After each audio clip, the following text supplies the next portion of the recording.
Hello বন্ধুরা, তোমরা সবাই কেমন আছো? আশা করি খুব ভালো আছো। আমিও খুব ভালো আছি। সকাল সকালে যে বসে পড়েছি তুই মা বেটা।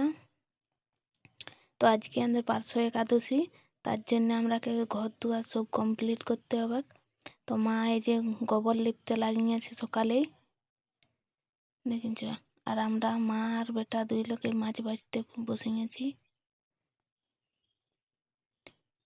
মাছ বাছছে আমার বেটাও, দেখছো, আমিও। আর মাছ বাছি রান্না বান্না করি, সব কমপ্লিট হয়ে গেছে। তো এখন আমার স্নানও কমপ্লিট। তো বাইরে দমে বৃষ্টি পড়ছে। তো এই যে জলে জলে দেখো পূজা সজ করা এখন করবো আমার বেটা। এই যে মা জেঠিমা দুলোকেই খালা বানাতে লাগিয়েছে, বালি খালা। আমার বেটারে লিখবে তার জন্যে।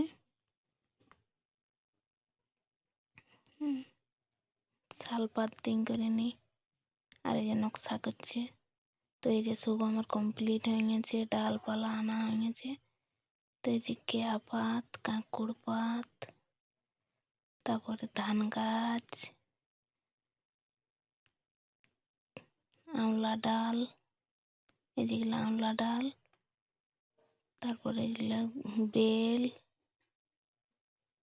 আর এই যে কষা ফল,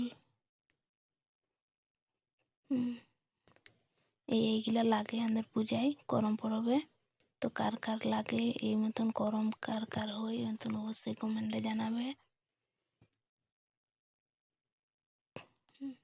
তো আমার বেটা এই যে এখন বেড়ায় পড়িছে, করম করতে যাবে বলি ডাল তলকে।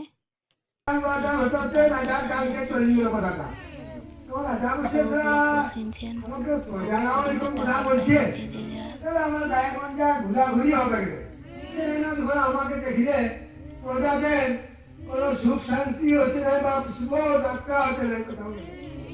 তখন ঘরে ঢুকে কি করবো কি জানি বলি, একটা কি করলো না, একটা ফুল বাগান সৃষ্টি করলো। একটু আমি বলছি যে তোমার সকল দিন ফুল বাগান আসি, যে ফুল ফুল জল ফুল দেয় রাঁধছেন। তো যে ডালগুলা জানা হয়েছিল সেইগুলা একটা দরকার, ওইগুলা তো দুটি পাত, কেয়া পাত, কেয়া পাত।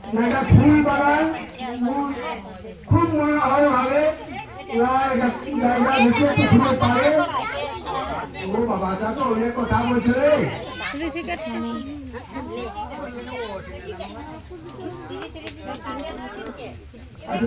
দোকান কম কথা বলো।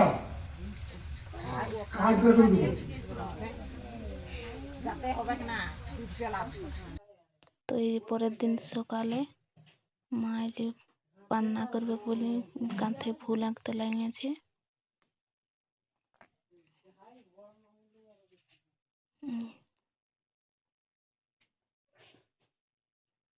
এখন আমার বেটা স্নান টিনান করে সব এই যে ধান গাছ আনা হয়ে গেছে, এখন পান্না করবে। বাসি ভাতে পান্না,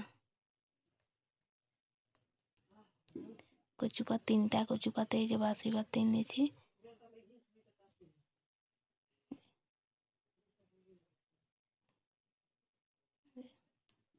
এরপরে এখন ডালটা দিব। তো ডালটা কি দিব বানাইছি, ডাল, ভেড়ু, ঝিঙ্গা, বেগুন, পুঁইপাত দিয়ে একটা ডাল।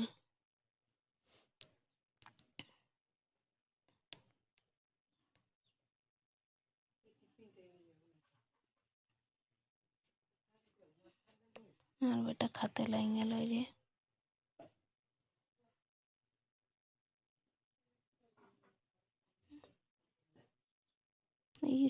কি চাঁড় খাবার।